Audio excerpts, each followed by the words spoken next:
Sa capacité à comprendre les dynamiques complexes de son époque et à anticiper les actions de ses ennemis fait d'elle une leader exceptionnelle, capable de tenir tête à l'une des plus grandes puissances coloniales de son temps.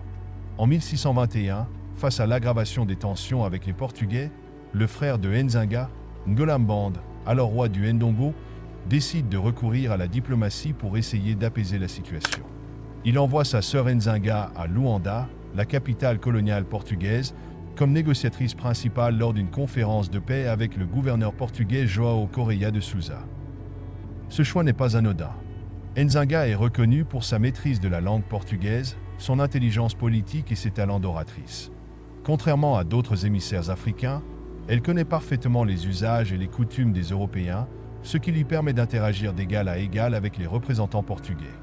La mission de Nzinga est claire, obtenir le retrait des troupes portugaises d'une forteresse construite sur les terres du Ndongo et faire cesser les raids esclavagistes menés par les Imbangala sous le contrôle portugais.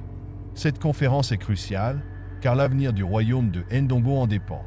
À ce moment-là, les Portugais ont une position dominante, mais Nzinga sait que la guerre n'est pas encore perdue si elle parvient à négocier habilement.